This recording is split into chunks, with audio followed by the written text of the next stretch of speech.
Hi everyone, this is E, the empty nester. How are you doing tonight? I thought I'd check in and, give everyone an update on, this is like the third shot that I've got of Octreotide, and I've been sick every day since then.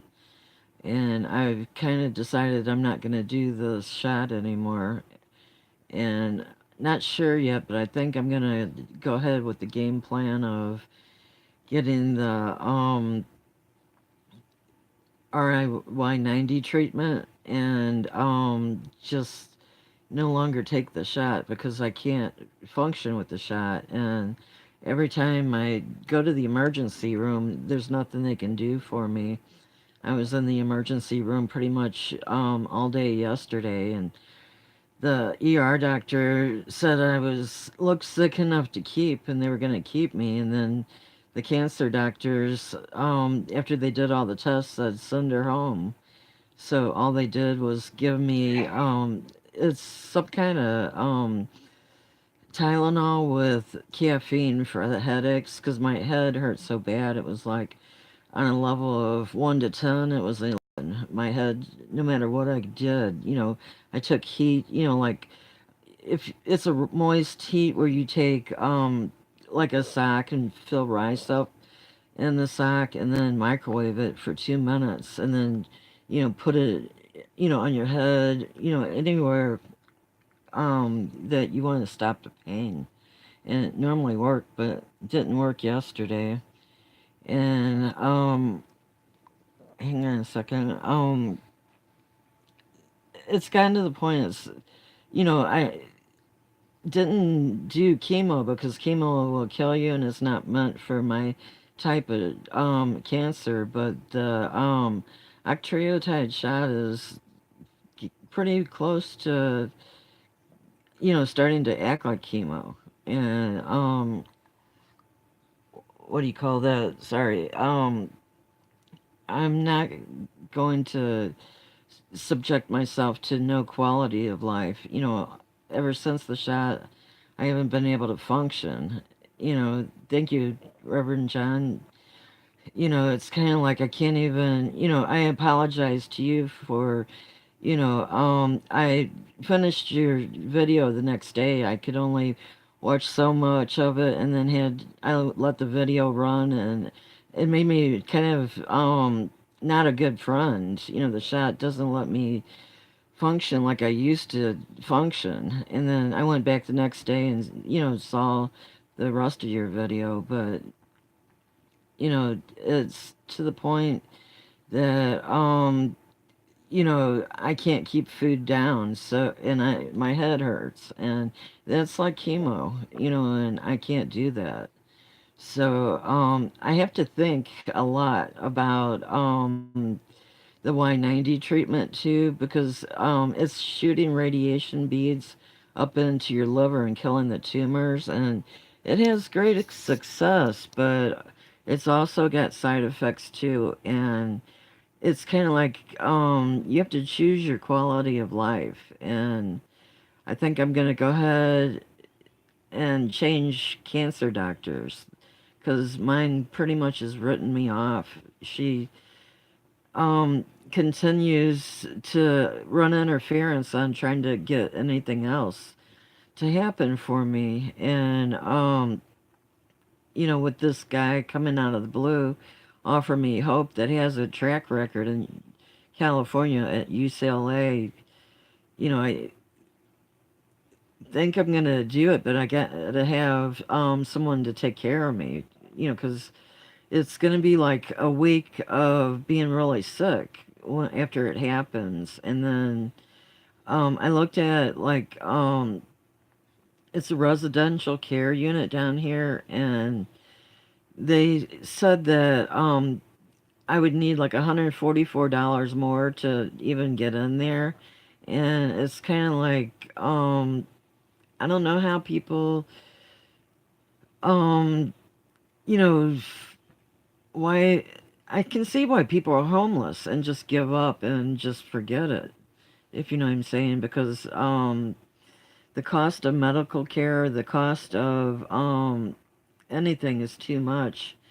And the cancer doctor did her plan is was octreotide and palliative care, and then now it's octreotide and hospice. And to me, hospice is the end. I'm not ready for the end. And I looked up today the difference between palliative care and hospice. And palliative care was something that can be started early, before there's no hope. And hospice is when there's no hope. So it's kind of like that confirms there's no hope. And the cancer doctors just, you know what I mean? Like yesterday, I ended up, they gave me 2 shots of fentanyl to bring the pain level down to like a 3 or 4. And I wanted to cry when they wanted to send me home because I couldn't function. And so it's kind of like, do what you can do for her and send her home. And it's kind of like they're trying to force me into hospice. And I want to just live. I don't want to. I'm going to keep trying. I'm not ready to give up. But it's crazy stuff. And the reason I'm sharing it is because I want people to try to fight for life, not just take and do what the doctor wants you to do. I want you to, if you're in a situation like me, research and find out the best thing for yourself and not just give in, not just say, okay, do whatever you want and I'll take the pain and suffering and have no quality. I'm going to try my best to have quality and keep going, and today I went ahead and we took a drive in the country and seen my daughter's, baby. It was born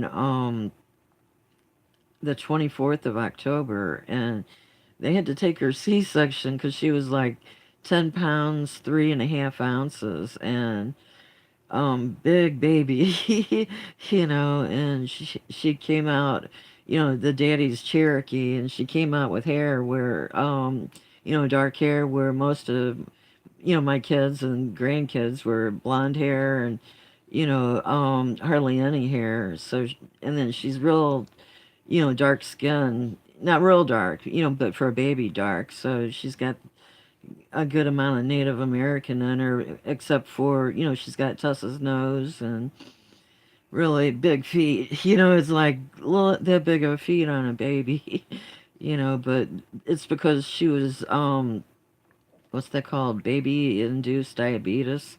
All the sugar went to the baby and made her a really big baby. But, you know, by sharing my information, I'm helping everybody else because like another person contacted me about the ostomy removal, and I really didn't do a lot of videos on that where I should have done more, because what I did may not have been for you, because I'm, like gardening and self-sufficiency, but, if I do anything, um, I would like, everything I'm going through to help benefit someone else, to help them make an educated decision. And then, like with chemo, my sister-in-law I visited in California, she went from long hair to no hair and really sick. Hi, Stacy. Good to see you. Thank you. I'm not giving up, but I'm giving up the torture. I can't do any more of that. And okay, Stacy, you're the one I was talking to. I'm glad to see you. Thank you, Betty. I'm reading the comments right now. And I wish I knew how to put up pictures on here. I need to learn more about this live chat and doing it on the telephone. because I know some people know, can put up pictures, but I'm gonna, I guess, do a little video and put some of her pictures together or something. And she's the last grandbaby, and so now I've got two girls, and then the rest are all boys, and that's okay, you know. But I'm so thankful I got to see her, and I got to hold her. Thank you, Stacy. That's great that you've had 5 years. Mine seems to be really fast, but I've had mine cancer for so long that I started out at late stage getting help because I didn't have medical insurance. And what do you call it? That's the problem with everything too. It's kind of like um unless you give up and go into a nursing home and give up everything, you can't get medical care, and I'm not ready to give up um everything and go on hospice. So because I need temporary help, I'm hoping I don't need permanent help. I'm hoping without the Octreotide and maybe with the RIY90 treatment that I can get back to health again, and do some more traveling or do some more living, you know. But I'm not going to stay on here any longer, or much longer, and I don't know what else to say. Are there any questions? It's kind of like, I guess I'm going to make this a quick video, but the acetaminophen with caffeine has really helped with the headaches, and I ended up being low on potassium too, so that shot had to have taken away my potassium. And before that, they wouldn't give me any ibuprofen or anything like that to go with it because everything has side effects, and it doesn't, the shot doesn't work well. You can't have vitamins, you can't have minerals, you can't eat this and you can't eat that, and it makes you like diabetes, but you're not diabetic. So maybe without it, I can start eating better again. But I'm gonna go ahead and close for now and send, hugs and kisses and, love from Missouri. You all have a wonderful night. And thanks for stopping by.